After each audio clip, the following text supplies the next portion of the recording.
Welcome to the Reliable HVACR live stream / podcast. Now, if you can't stay for the whole show, you can watch it right after it airs on YouTube, or you can go on and listen on the go on Spotify, Apple Podcasts, anywhere you listen to your podcast on all major platforms. So today we have a special guest, another award winner. This is the Lady of the Trade award winner from the HVAC Tactical Awards Show, none other than Brandi Ferenc, also known as Chiller Chick. Hey, what's going on? Hey, thanks for How? having me. This is awesome. By the way, what an Yes. intro. Like longest 2 minutes of my life, but that was killer. Hey, I need time for people to come in so that we're not just talking, by ourselves. But yeah. How are you? I'm great. How are you? I'm doing pretty great too. Good, good. So if you just want to introduce yourself a little bit and tell everybody about your job and the kind of the part of the HVAC field that you're in. Yeah, I think a lot of people know too much about me probably already, but most of my career, I jumped right into the deep end. I started with a big company working on chillers, and so I've been mostly commercial industrial for most of my career. Um, Ran that service life like a lot of us do for just over 13 years. And recently, a couple years ago, I took the retirement gig and I went in house at a local hospital. So yeah, it's been thrilling. Like I actually was a plumbing apprentice. A lot of people don't know that because I Oh wow. couldn't get signed up in for this trade where we have a different apprenticeship process here in Canada. So I took the first red seal that came along, which was plumbing, and I did construction. And I ended up competing at a skills competition. And I only found out a couple years ago. This is way back in the early 2000s. I was like the first female ever to compete. Oh And I wow. got a recruiter called me out of that. And lo and behold, I started my refrigeration apprenticeship. So yeah, it's been a wild ride, and I love our trade. And I got to say, joining Instagram not that long ago, and meeting this community that we have here, it's really kind of brought me back from the dead a little bit. I lost faith for a while in humanity, in a sense, HVAC humanity. But yeah, it's great being a part of the community. And in addition to doing all that at work, what I did fall into as well back in I think around 2015 I started teaching the trade. And I found that really, it was hard at first, but rewarding at the same time, especially when you kind of can inspire people to really fall in love with our trade. And yeah, and also, as we talked about a little bit earlier there, Adrian, I'm also a mentor for HVAC apprentices and women in skilled trades. So I don't have a lot of free time, but Yeah. I'm all in, man. I love our world, and anything I can do to contribute to that. Yeah, that's awesome. The whole training and helping other, females and just younger techs in general get in the trade. That's something great because it's not something that is, offered to us. Like, at least when I was younger, nobody ever told me that we could get into HVAC or plumbing, electrician. Nobody ever mentions those trades. So I mean, I'm glad that more people are taking the initiative to kind of show the younger generation, and I appreciate that you do that too. um so you started right off the bat in industrial then? Yeah, so it was a second career for me. So I was in my early 30s at the time, and which I think kind of helped a little bit. But yeah, there Sure. was definitely like for me, I didn't really know any different. I'll be honest with you. When I started in HVAC, I remember my dad, who's an electrician, saying to me, "Yeah, it'll be super easy trade. It's like you're gonna run like quarter-inch copper and bars and stuff like that." And yeah, next thing I know, I'm running around at nuclear plants and data centers, and I'm looking at these like a water cooled centrifugal chiller for the first time, and it was like, I think actually early on, I mean, I did have, obviously we had light commercial contracts as well, so I mean, I seen rooftops and heat pumps and stuff like that. but I think we did a sidewinder teardown, and I think that was like the first time I opened up a chiller, and I was just like, this is crazy. Like I remember going to trade school in basic, and they're talking about, you know, A coils and condensers and split units and residentials. I went up to my instructor and I'm like, so when are we going to talk about chillers? And he was like, yeah, that's like when you're almost done your apprenticeship, Brandi. So Yeah, so the apprenticeship up there is a little bit different, you said, right? So yeah, how was it going through that? Because like I just know here I went through trade school, so it was like a year and a half to 2 year program, and we got to go through. We had a class for each one, like commercial refrigeration, like a residential class, electricity class, and then I think I did take the option of taking the industrial class, even though we couldn't like do much. They would just show us the chiller there at the school and like here's what it looks like, here's what it kind of does, but you can't you can't work on it. But what was your experience, going through that apprenticeship? yeah, apprenticeship's it's a funny animal, and that's kind of one of the important things we try to explain. It's like kind of like this best kept secret. Out of high school in here in Canada, I say there's three equal options post secondary. So you can go to university, you can go to college, or you can take the apprenticeship pathway. So for us, about 70% of your learning is hands-on in the field and 30% is in school. So for Yeah. example, I have a 313A refrigeration mechanics license, air conditioning systems refrigeration's a long title. So that's about 9,800 hours we put in for that.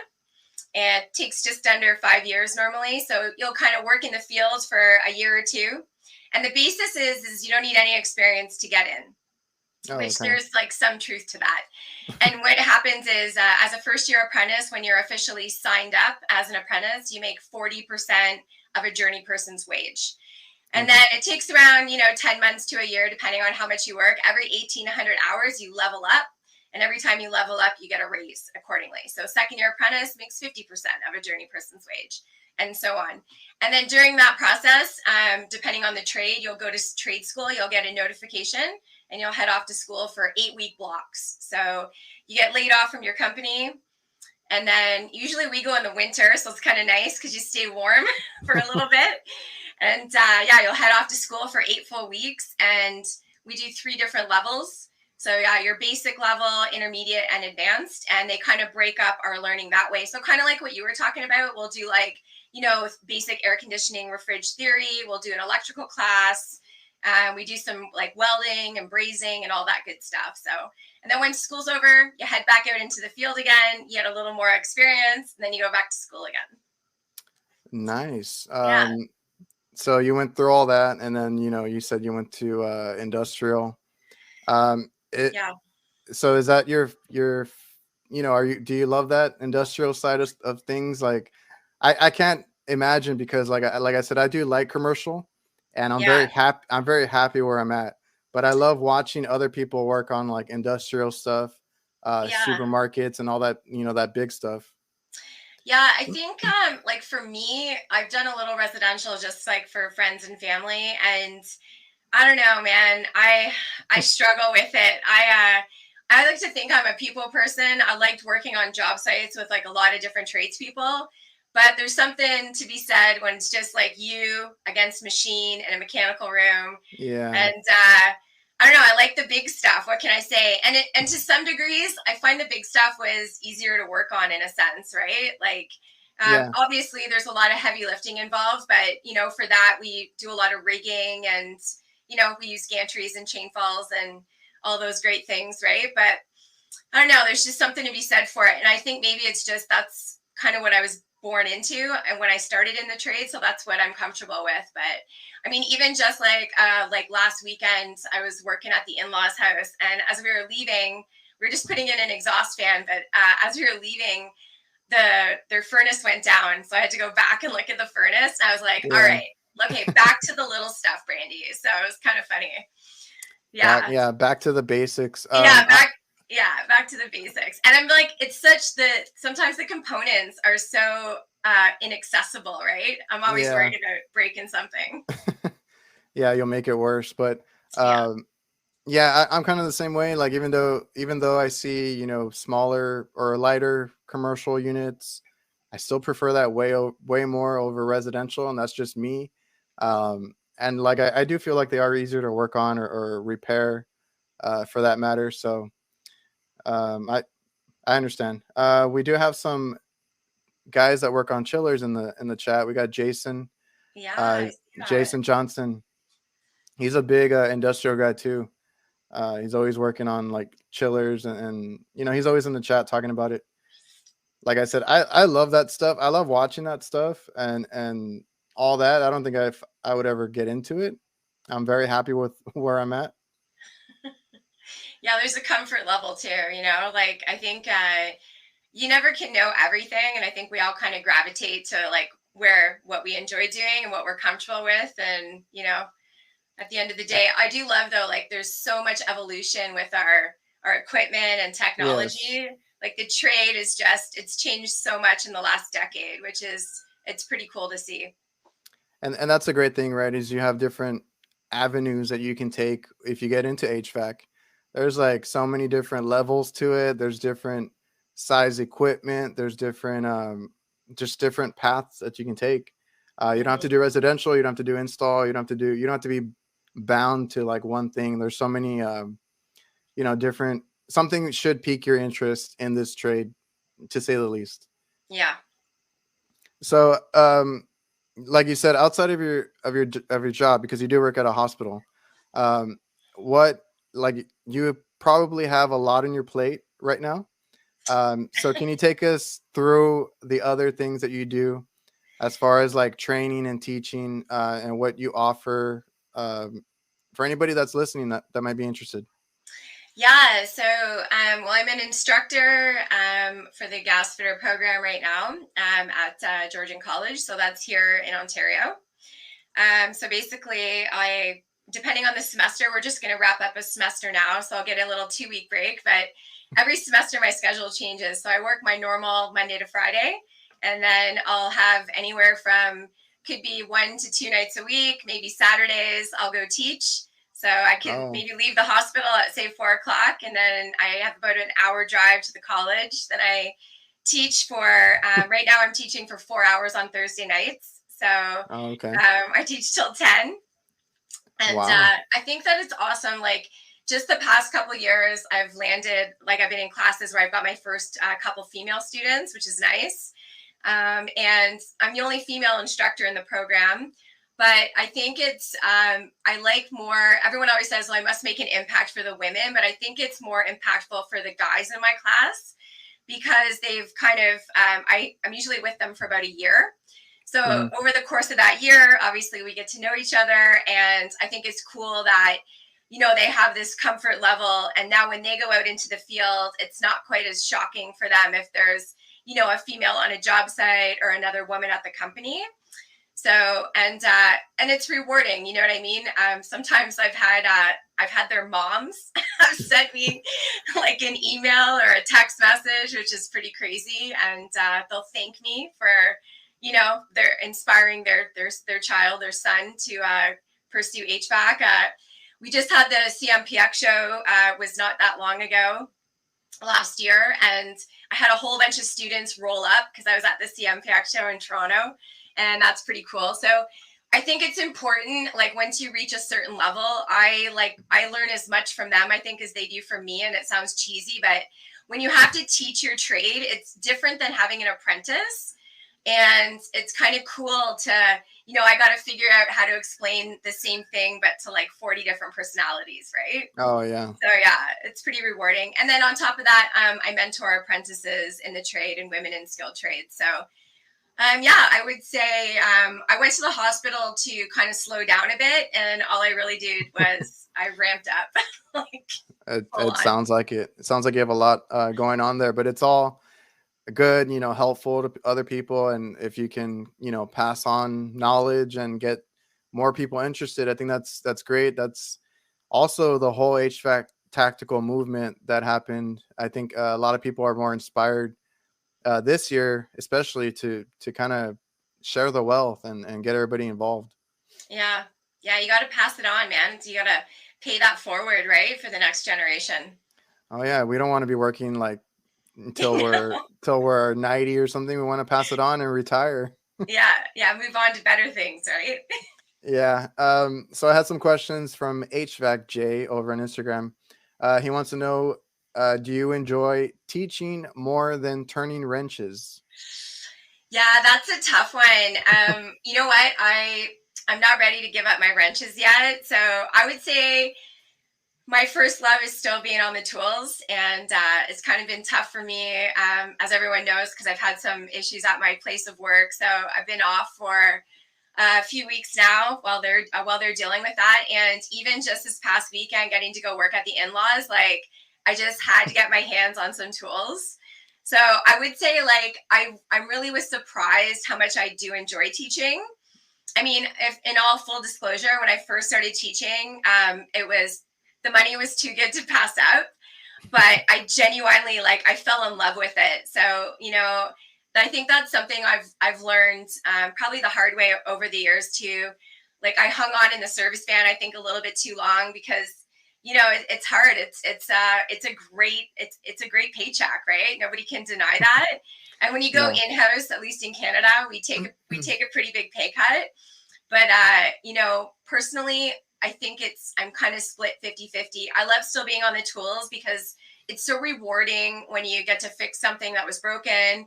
And either for myself now at the hospital, like I'm providing, it could be a critical piece of equipment that we're dependent on in order to provide, patients either that are kind of having surgery, or it could be Mhm. for some of our important equipment like MRI machines or things like that. But at the same time, that's really rewarding. But I'm also at the point now instructing where it's almost equally as rewarding because Yeah. I don't get that love every day, but when I do, it hits home, man. It really hits home. Oh, I can imagine. But that's a good problem to have. You can't decide, but you love doing both. That's awesome. Yeah, and I'm lucky I have the opportunity to do both now for right now. Yeah. Yeah, I think I'm the same way. Like I even when we had the whole lockdown, a few years ago, and we had to, stop working. We only stopped working for a few days or like a week, and then they got us back because we do like kitchen refrigeration and restaurants, and we do hospitals as well. So they wanted us back right away. But like in that week or 2 weeks, I was like going crazy. I was like, I want to work. I want to work. I want to do something. Um, and that's when I saw that I really, missed it, and I love doing this. So Yeah. uh, it hits you sometimes. HVAC J also wanted to know, when did you decide to get or to pursue teaching, and how did you start, or how did you get started in that? Yeah. So I didn't really decide one day. We wasn't out looking for a job, but somebody kind of told me, hey, there's this school that posted, they're looking for an instructor. And at the time I kind of thought, this is going back almost 10 years. And I was like, I don't know enough to teach. That's kind of like where I was in my head, because thinking about my instructors at trade school, like they were like HVAC gods, right? You're like, oh my Yeah. God, like how do they know so much? But it's interesting because when I went in for the interview and that, they base it here, at least in Canada, on your years served, right? So it's based on experience. And I had to put together like a lesson plan basically and kind of mock teach my boss for about 20 minutes or so. It was an electrical class I had to teach. And it was, I don't know, there's also that, I guess it's like rolling up to a service call when you don't know what's wrong and you're kind of under the gun. There's a little bit of the thrill of the chase, right? So when I Yeah. kind of got up to start teaching, I kind of had that same excitement. I was like, yeah, this is actually, it's pretty cool. And I kind of got started. It was just as simple as that. Like there was an ad, I applied, I went for an interview, I got the job. Unfortunately, I didn't teach consistently, because in our line of work up here, like being on call, the schedule is all over the place, and Yeah. the only thing about teaching is you can't just not show up or call in sick because there's nobody else to take your place, right? So yeah, so I kind of was intermittent for quite a few years, and except the past few years I've been at the hospital, I was able to go back now and consistently teach every semester. So But that's and when I've taught at a couple different facilities, and the college I'm at now is definitely my favorite place to be. I think again, a lot of us look to that community. So I'm with an awesome team. They're all really supportive. I mean, let's face it, we're mechanics, and I couldn't put a PowerPoint together to save my life when we had to teach during lockdown. But we all rallied together, and we used Google a lot. And we figured out how to put these online presentations together because you couldn't be in the classroom. And yeah, so since I started the first couple times, I've just really, I guess it's kind of like being in the trade, right? Right? You kind of you figure out what you did wrong and you do better the next time, right? So there is definitely a learning curve, I think, like with any profession, whatever you're doing. Awesome. So I have some questions about, being a woman in the trade. So basically, what is it like for you being a woman in the trade? I've had questions that want to know, is it hard to get respect, or does it take a while? Things like that. Yeah, it's such a loaded question. I know. It almost goes like, yeah, just what's it like to be a woman, period. But, I think when I first got into the trades, there was no social media. So I thought it was early 2000s, and I was naive, and I just thought there was going to be tons of women that did this, right? Like, why wouldn't there be? So, yeah, it's hard. Short answer is I wouldn't swear, but yeah, it's effing hard, man. Like, it's hard. And I think the worst part is, and it's been hard for me, I've got so many stories that have come through in the past few weeks, and we all have a similar story. So it's like, you think once I'm done my apprenticeship and I'm a licensed journey person, it's going to be easier, right? And it actually gets worse. And it's hard to take. And then you're kind of like, okay, well, I survived all of this only to find out that that wasn't the worst part. So I think even though, the bad experiences definitely don't outweigh the good, but and the bad are like, they're dark for a lot of us. And I can't say we can't all have the same experience. Sure. Because it depends what environment you're working for. Maybe you had friends or family that were there, so you've got a bit of a buffer, right? But I mean, in general, if you're someone as a female or a minority that got into the trade just all by yourself, for lack of a better word, it can be a very uphill battle, that's for sure. And I speak on behalf of everyone that, because it isn't just isolated to women, Mhm. which I think, although from my standpoint, I'm taking it as a woman, I have to, right? But I mean, even only going back a couple of years ago, I remember an incident on a job site with a male coworker, and like somebody had drawn on the lift and all that. There was all these like lynching symbols, and they actually hung a noose from this one spot where he was working. And I Oh, wow. mean, like, to think that that's like was happening, that was just insane, right? Like, they shut down the job site, and all of these things, all these events happened after that. But there was a lot leading up to that where you could see the animosity on the job site, and it was building up, and there wasn't really anything, everyone will kind of contribute it to like, oh, it's just everyone's just shit talking. But at what point do we say like, this is okay and that's not okay, right? But when you're actually putting someone's personal safety at risk, like, our job is dangerous enough. Like, a Hmm. lot of us are working on live equipment. We're troubleshooting. I mean, if I'm sure if we're all in the same boat, right? How many of us have been out at 3, 4 a.m.? You haven't slept. You've been driving Yeah. hours to get to the job site. Now you're going to troubleshoot alone on a live piece of equipment so you can find out what's going on. You don't need to add on top of that just some pure hatred, for just, the body you were born into or the color of your skin. It's crazy, right? So I think that's where I feel like for a long time, I really wanted to be an advocate for women to be a part of the skilled trades. Hmm. Now I think there are a lot more women now to kind of take up those reins. I think I'm Hmm. ready to move on to something better or not better, but bigger. I think it's time for an evolution for the trade. I think we need to evolve, basically, and not all of us personally, but the industry itself. Sure. And like you said, that we're out there working at all hours of the night.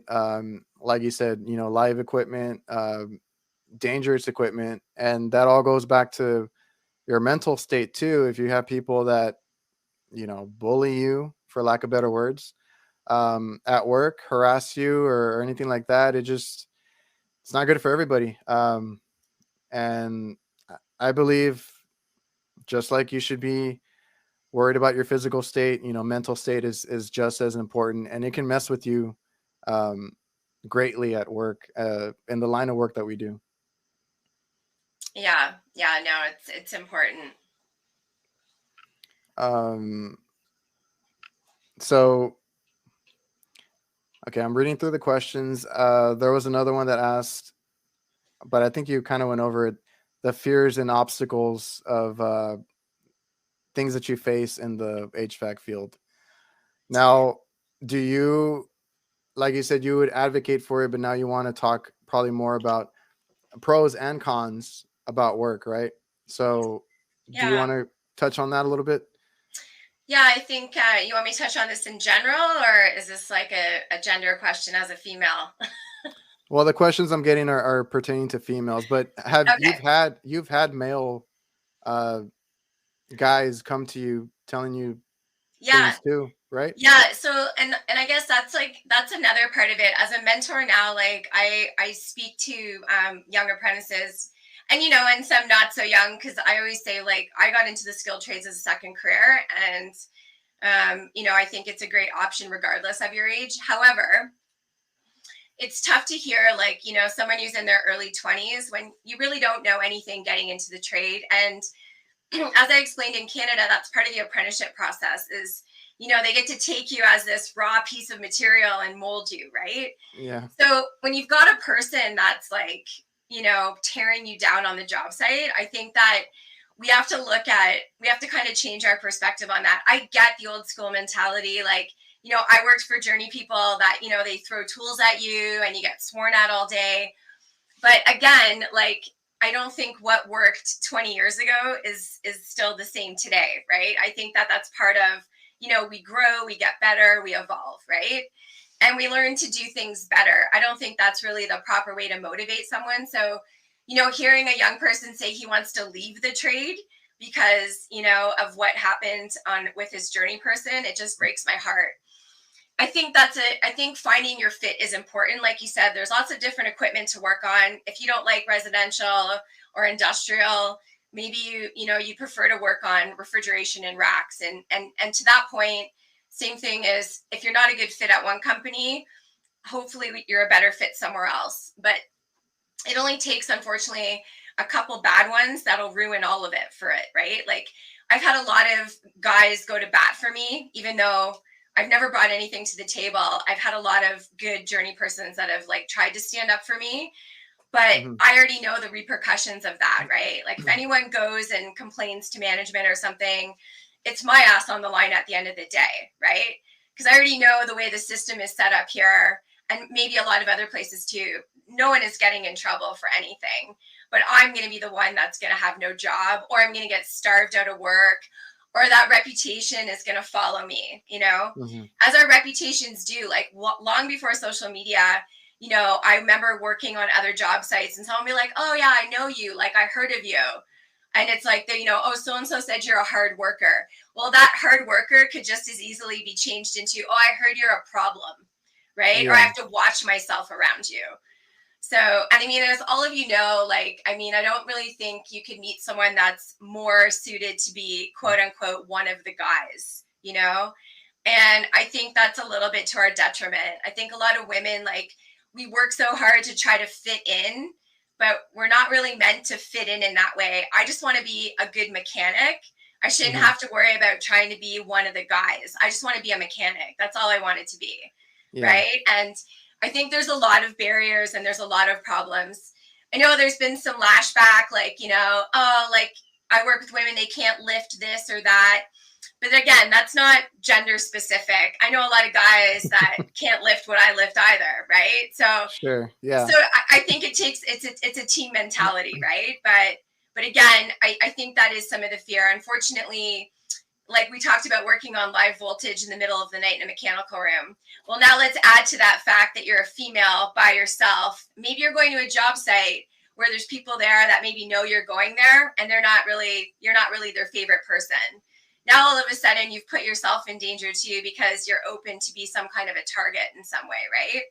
So it's just like on top of the job, which is already hard, if you've got to carry that, that fear and that mental weight of having somebody's boot on your throat, it just adds this whole other dimension that most people can't really imagine how hard it is then to think straight and to actually, successfully serve your customers the way that you should and fix their equipment. Yeah, that's tough.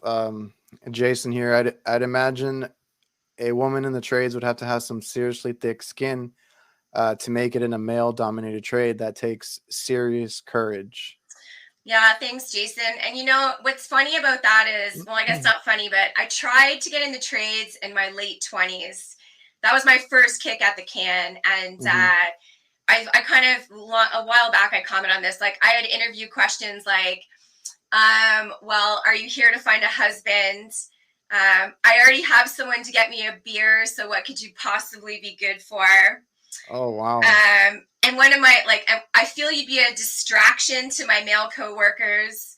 And, and so in my early 20s, I was like, I had about 6 or 7 interviews, and I was like, all right, this is crazy. And I just was like, forget it. But there's like this little fire that got lit, right? Because I think that's just my personality. And then a few weeks went by and I got mad about it, right? And I was like, what the hell? Like, this makes no sense to me. Like, did I go back in time? Like, are we in like the 1930s? So I don't think I could have. I think in some ways I've got that weird, I think everything for a reason. I don't think I could have handled it at that point in my life. But, lo and behold, like it took 4 or 5 more years before I finally was able to get in. But I think that now, like looking back, like I think to myself, that's why it was mostly women that were taking it as a second career. Because number one, what would a 19 or a 20-year-old young woman do in some of those situations that I was put in, in the early days?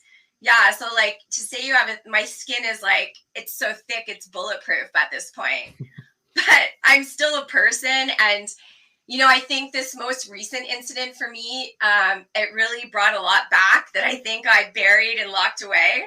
And you just keep kind of saying like, oh, it's okay. That's not a big deal, but it is a big deal. And it isn't right. And I really feel that there's more women now and there's more visibility. And so I think for some of the more veterans, the female veterans out there like myself, we got to get loud about it. And I used to fear my reputation or losing my job. And now I just don't give a shit, because in good conscience, I can't advocate for young women. I go and talk to high school girls, right? Grades 11 and 12 about career opportunities in the trades. Meanwhile, it's like leading the lambs to slaughter. Like I couldn't do that, Yeah. I have a 12-year-old stepdaughter, and I think to myself, I would just want to go and murder someone if anyone even thought about doing some of the stuff to her that's been done to me. Right. So for me, my perspective, this last incident really changed my point of view, because I had to draw the line. So that's what ended up happening. Yeah, I get you. And, I have a stepdaughter too, and she's very young right now. She she doesn't know what she wants to be when she grows up, but she likes to go into my van. She likes to play with the tools. She wants to know what I'm doing. She's very like into that, more so than my son, funny enough. And I don't know, like I would love, to show her some stuff, but being a woman in the trade, I feel like it's a whole other animal. So I'm Yeah. glad I'm glad that you're bringing it up, through social media or however you're able to do that and get a voice out there, because that the stuff that you went through is crazy. Even the trying to get into the trade, them or that obstacle that you have to face is crazy to me, because honestly, we've always needed more techs. It shouldn't matter if it's male or female. as long as they can do the job, they can be trained. We do need more techs, regardless of gender. Yeah, it's such there's such a shortage, and it's crazy to think that, we're not looking to the other 50% of the population. Like, I wasn't suited for an office job, and there's a lot of guys that aren't suited to go work in the field. I think it's just like about the Yeah. best human for the job, right? Like, if you're inspired working with your hands and you're more of a visual learner, and you like that, that constant change that we get every day, then it's a no-brainer. I don't think it matters, like, what's underneath. Like I said, I always just say I'm a mechanic. I'm not a female HVAC mechanic. I am an HVAC mechanic. So, and we need more people, and that's the bottom line. And to your point, Adrian, it's crazy because my dad was really not supportive when I got into the trades, and I couldn't figure out why until I took a pre-apprentice program to try to get something on the resume. And it wasn't until I got into the field after that program, and it hit me, because what father would ever want to see their daughter go through what I've been through even now? So, and I think that's one of the ways to look at it. Like, I mean, we're all people first and foremost, but if you have to put it in perspective, right? I'm sure everyone out there has got a friend. If you don't have your own daughter, someone who does. And Mm-hmm. like, just think about that. Like, what would you do if, like I said, I already know in my heart, there'd be no holds barred if someone ever hurt the young lady that's under my roof, like, Oh, I know. I know. so I feel you on that one because, like I said, the she's only my stepdaughter, but like she's very interested in the tools and the work that I do.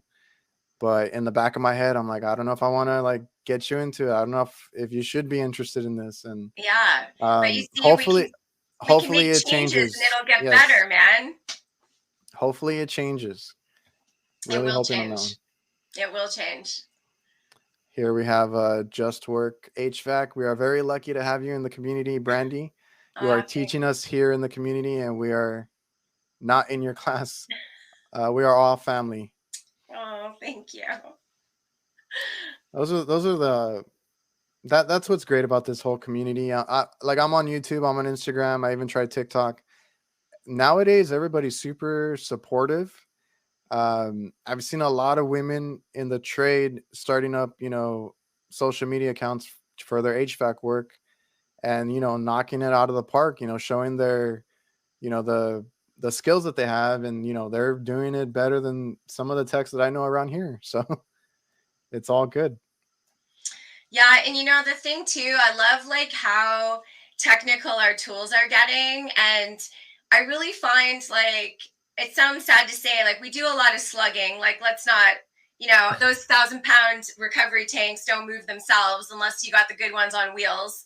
But like, our job is, I really do want to say, it's more mental a lot of times. Oh yeah. And in fact, if we're slugging, like, tools or materials, that's just when you get a little downtime, you get a little free exercise. But I mean, mentally, it's a really tough job. And I think that speaks volumes to just us as an industry, right? The physicality of it, we can mitigate that with tools and aids, right? Oh yeah. And Yeah. not that it's suited for everyone, but I'm just saying, like, at the end of the day, you got to be smart. So again, that's not based on gender. It's just based on the person, right? If your mind works in that mechanical way. Yeah, there's there's heavy lifting and different things involved, but like you said, we have basically tools for everything now. Yeah. It's all what what you can retain. You getting trained, properly trained, and like we shouldn't be turning away people or making people get out of the trade because they weren't treated with at least respect or anything like that, because then we're causing the shortage. We don't Yeah. have enough techs, because we're kicking them out. So, like I said, I hope that changes. And you know, I have a lot of people that are in the chat and that have messaged me, commented on stuff even before I started this kind of podcast stream, that were asking me about where are the women in the trades. We want to see more. and there's a lot of people that are for it, and I'm glad that it's kind of changing. Yeah, it is changing. I'll say that. Albeit slowly. I think one of the things we see here, that is partly due to the environment and the culture. It's We don't have the retention, right?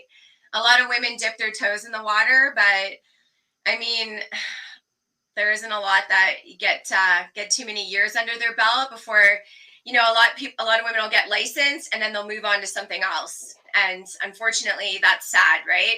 Because it's not until you get licensed that's when the real good stuff starts, right? We always Yeah, say here, like, it's like 5 years after you get your ticket.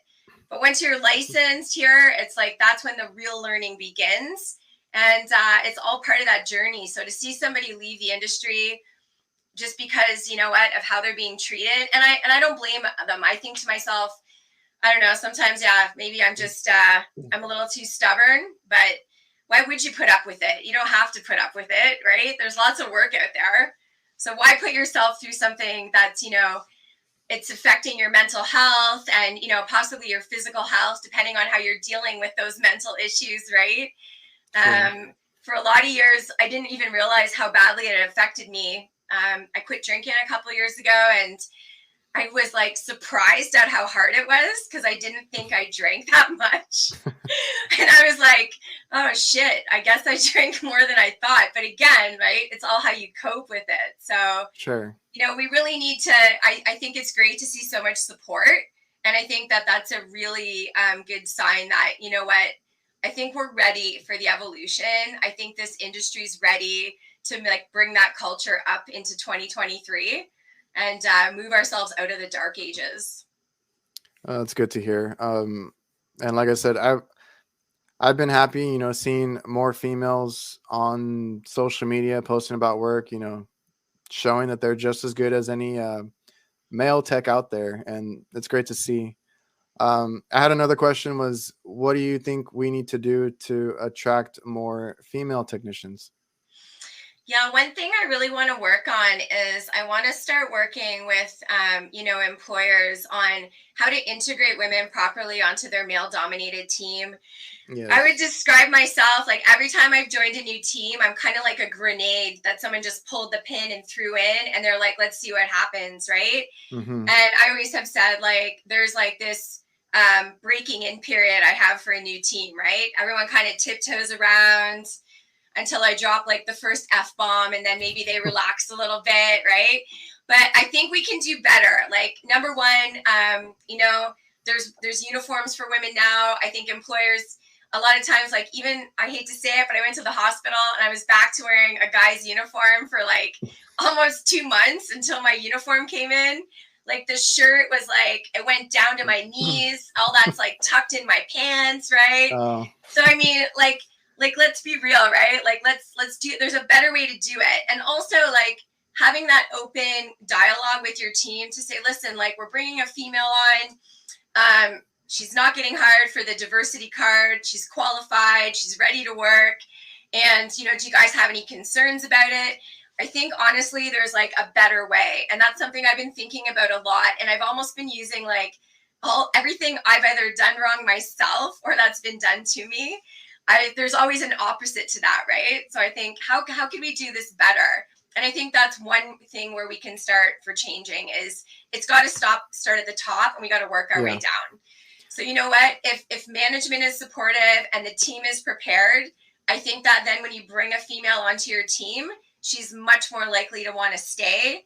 And also, you're setting her up for success. Like, it's hard to learn and be the new person anyway, let alone if you're like that one odd duck out, right? That everyone's staring at. So I think there's a better way, and that's something I'd really like to start working on because I've been thinking about this a lot the past month. Yeah, and that's a good point. That's a good way to go about things. Is like with anything, people are not used to maybe working with other women at their workplace. It's not super common everywhere. No. Why not make it like prep them for it, train them for it, Yeah. and make them aware, and lay that out for them instead of just, like you said, throwing a grenade in there and seeing what happens. That's a Yeah. good point. Yeah, there's a better way. Some companies use the term onboarding, and I think that there's a better way to like onboard a female into the company.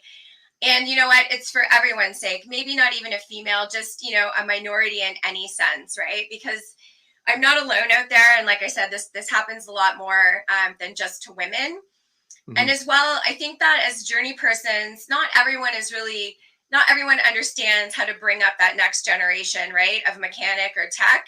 And I think that there's some protocol that we could do better there too.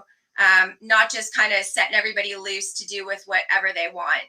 I think there's ways that we could help people learn that, proper ways. If you're going to be given somebody that's a young apprentice under your wing, maybe they could use a little bit of coaching as well to help them. So All good points. And I love that. So hopefully, that gets, um, out to everybody else as far as like you said, it starts at the top. I hope more businesses, look at stuff like that and kind of take that into consideration, incorporate that.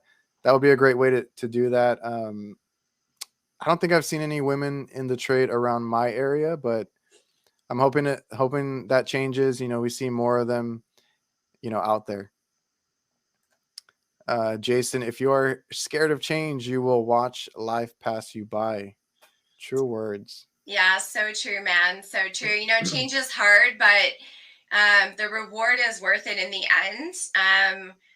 I don't think I've been comfortable for the past 20 years, and it just keeps getting better. So yeah, as soon as I feel myself settling in, it's time to do something, move on to the next. So Oh, that's great. Um, did you want to discuss anything about what you've been through, or you want to leave that just a general topic? you mean like recently? Yeah. I don't know if you wanted to talk about that in the live Yeah. or not. Well, unfortunately, I can comment a little bit on it. There is an ongoing investigation. As Yeah. I said, I haven't been at work for the past few weeks, and if I'm being full disclosure, I'm probably the last one to know anything at this point after the incident. But unfortunately, this started for me back in August in 2022. Believe it or not. And it is someone that does work in my department. So it's someone that's part of my team. So Okay. they were getting extremely upset for some reason about the things that I do outside of work. So teaching and mentoring. And obviously, my social media is public, right? Hmm. So there was some discontent going on, and this was being vocalized in a way that, was inappropriate in the workplace. So, not myself, but actually, after it had been going on for a while, some coworkers brought it to management's attention. So I was assured that it had been put to rest, and this is kind of early September now.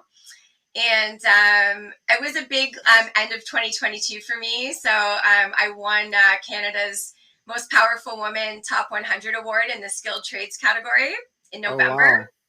wow. Nice. And I had some time off, which was also a problem, I guess. So we have a certain amount of vacation allotted, which I take as I should. But apparently, this person had some issues with my schedule. And then, although I thought everything had been taken, kind of put to bed, most recently it kind of spilled into outside of work. So, where I live, some incidents of, me being followed outside of work. And it turns out that I don't think anything did change since August, just the person got a little quieter for a little while. But it escalated to the point recently where, I had to file a police report and put some distance between myself and this person. So, and Gotcha. it's really disheartening because, at the same time, this causes a lot of upheaval. Like for my team, for my Mm. managers, and part of me like feels really guilty in the sense of, this is that little bit of that stigma. Oh, this is why we don't hire women, because look what's happening, right? Hmm. But at the same time, I don't think you're going to be able to end like harassment in the sense this individual has become hyper focused on me and not in a good way. But I think what I do appreciate from the management standpoint is that it's the way they respond now. So, the way anything was dealt with, it wasn't dealt with. Like, I remember having an incident at the nuclear plant, and it was dealt with in the parking lot with a manager and myself because nobody wanted anyone to know about it, right? Like, it was very back alley. It was like, hey, we just don't want to tell anyone. Shh. And, and now I think what I appreciate is that management, they want to, set the precedence that this is unacceptable. And they want to recognize the fact that this is one individual's actions and this does not reflect on the facility. And they're going above and beyond to ensure that, everything has been dealt with appropriately and the people involved are accountable. So, I think that for me, it's kind of, I feel like it's put me on a different path for a lot of things. So maybe I just happen to be the right person for the job. And, they say they don't give you more than what you can handle. So I guess I can handle it. But I really feel like it's hard to come back from something like this. So I guess the day I posted the video where I was kind of emotional, I just got out of a meeting with HR and the union and everybody else. And you know what? I just was like, screw this. Like, this is just, it's such BS. And I spent a lifetime in the trades not saying anything, right? And it was my coworkers that brought this to management's attention. And it was time just to I had to just say something about it. So unfortunately, even for my family, like there was comments made about like my parents don't live in the same city as me. This individual brought up my family. My parents live in another city. I mean, now you're talking about now you're not just coming at me, right? So, and it's really like my whole life has been turned upside down for like the past month. And, and I do try to stay positive because that's part of my personality. But don't for one second think that, it isn't a game to me. And, there's a lot of, it's affected me in unfortunately a dark way. So, but I do appreciate, I appreciate the love. And even for those that may not agree with some of the things I have to say, I appreciate their viewpoint as well. Right. So. Yeah. You've had a lot of support from what I've seen on Instagram. A lot of people here in the chat have said they supported you. And that was going to be my other question was like, how are they handling it on, as far as management and stuff? So it seems that they've been pretty straightforward and supportive and not taking, the side of the, the one who did that to you. So yeah, that's no, good. and I do it's kind of weird hearing someone say like they're going to put security measures in place for when I come back to work. And I think to myself, that's just so not what work should be about, right? Like, I just want to go to work and fix stuff. Like, that's all I want to do, right? And unfortunately, it's, I don't know. We'll see what happens anyway. And, obviously I'll update everyone as it does unfold. But yeah. We'll be waiting. But yeah, and that's the other thing, right? The fear of being, as far as being a woman, the fear of being the cause of those issues, so to speak, or being blamed for that when it's not really at your fault. It's the other person that's doing these actions or these things, whatever it may be. So I'm glad that they're taking the steps or the initiative to kind of get through this and be on top of it. So that's good to hear. Let me see.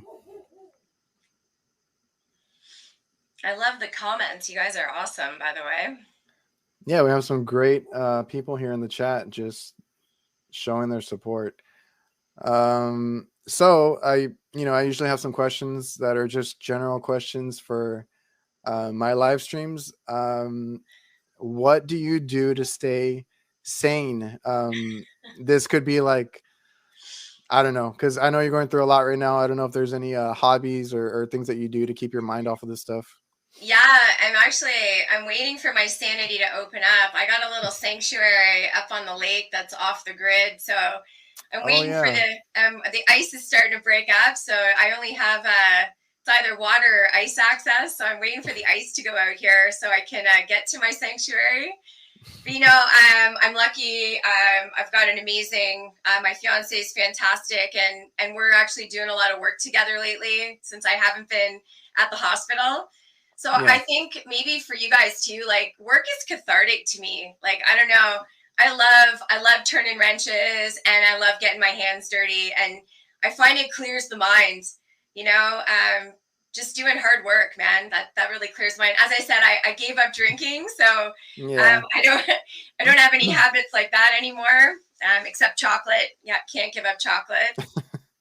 Yeah, So that's yeah, and I'm that's looking forward. We're just starting to get good weather here in Ontario, so I'm looking forward to getting back outside. that's what I was gonna ask you too about the weather, because like I'm from Texas, everything's hot all year round over here, so I'm not used to that stuff. Um, Yeah, no, we were like it was we're back in your Fahrenheit. So yeah, we're just around like 36 degrees today, 35 degrees today. oh wow, So yeah, yeah, we're not used to that. That's way too cold for us. yeah. Let's see. Oh, so you said you won, was it top 100, or was that one called? Yeah, so it's a top 100 Canada's most powerful women, and I won it in the skilled trades category. So obviously there's 100 women from all Hmm. over Canada, right? But yeah, they started a skilled trades category I think about 5 or 6 years ago. So I was pretty excited to get nominated, and yeah, I actually won. So I had a big event, and it was just really cool to be recognized, and it's more for what you do for other women in the trade, like in your Okay. chosen category, right? So it was based on a lot of the mentoring work that I do for young women and going out to events and that type of thing. Well, that's awesome. Yeah, So you're quite a roll with that and the HVAC Tactical that one award blew over me there. away, man. Holy cow! Like when Ben called me, I thought I was getting pranked. So yeah, I'm excited though next year to be able to go to the actual event. So Well, that's you going to be have to, amazing. because yeah, you have to, because you have to present now. Oh yeah, I'm totally going to be there. Yeah, yeah, I can't wait. I was at this last one, and it was funny watching your little acceptance speech roll and everything. We loved it. Yeah, I was trying to pretend I was there. That was awesome. So yeah, oh, I just saw it. So is it in Chicago next year or this year? The next one's in Chicago. Oh, awesome. Yeah, I'm totally going to be in Chicago. Well, you'll be used to that weather. I won't. No, I don't know if we'll see. It's very cold in Chicago. that's the Windy City, right? Yeah. Yeah, I can do that. Well, that's awesome. Congrats on both of those. You're doing amazing. I love the training and teaching that you're doing. That's not that easy to do. I know you said you worked your way into it, and you kind of, you started to like it, but I can imagine how hard that is. Like that's something that I would think is very difficult. Yeah, you definitely have your moments, man, because they're not all winners at the end of the day, right? So, yeah, we all have those like super egos we deal with. I say like it's like a god complex we might have in this trade. So yeah, I've even got guys coming in that are still working like at Sport Check or something, and they're telling me, "Oh no, that's wrong. Like that's not how you do it." I'm like, "All right, enlighten me. Like, how do you do it?" So, Oh, I guess you deal with that. I guess you deal with that everywhere, because we deal with that on Instagram, on YouTube. right? Somebody always has something to say. Oh, but yeah. And speaking of Instagram, like I've followed you for a very long time, and you were probably one of my first followers, honestly. Oh, cool. Back when I started mine, and I was like, she is amazing. I love the energy. And then seeing you work on that industrial stuff was so cool. So I know you're an inspiration to a lot of people, and you were part of that whole community that was always supportive. There's a few of you that I remember when I started. You guys were there already, and that's awesome. That's awesome, man. So good to hear. Let me see. Three phase. What is HVAC Tactical? How does one Oh, not know about Ben? HVAC Tactical is well, it started as a clothing brand, and now he's doing amazing things. He has an award show, which Brandi won, Lady of the Trade, and he has a whole Grammy basically laid out for us with the red carpet and everything. It was awesome. I don't think you haven't been to one yet, right? No, this is gonna be my first one this year. Okay. I Yeah, I'm missed I stoked. missed I missed the Vegas one because my flight was late, and then Yeah, I went to the Atlanta one. yeah. I think I missed Vegas because I think we were still in a no-fly zone, no-fly thing then too. Oh, really? Yeah, I think we were still on the tail end of COVID. Jonathan, HVAC Tactical is expensive clothing. HVAC Tactical, we got HVAC Crew, we got a bunch of them that are Yeah, I love all the awesome. HVAC swag. That's all I wear now. Like right now, I'm wearing the HVAC Crew I know. shirt, I got my HVAC tactical on. and that's all I wear now is like HVAC shirts. Whether it's like one of these or like somebody that has merch out, I buy them all. So Yeah, I know. One time my students asked me, they're like, "Is that some kind of club that you're in?" Because of the HVAC crew. I'm like, "Yeah, man, it's totally a club. You're gonna be part of it one day." oh yeah. All right, Brandi. We're at an hour. I think I'm gonna wrap it up. Awesome. Is there any advice, tips that you want to close out with No, before we I get just off? want to say the solution is an evolution. So I hope you guys all want to be a part of that with me. And thank you so much for the support and tuning in here with Adrian. This has been great. Thank you so much, everyone. I appreciate you coming on, and for sure, if you ever want to come on again, we can go ahead and talk again. Yeah, And it was a pleasure having you. So awesome. I'm gonna say bye to everybody. Richie, Jonathan, Sam, Blogger. I appreciate all you guys for tuning in, and we will see you guys. I'm gonna hit the outro Bye, guys. and see ya.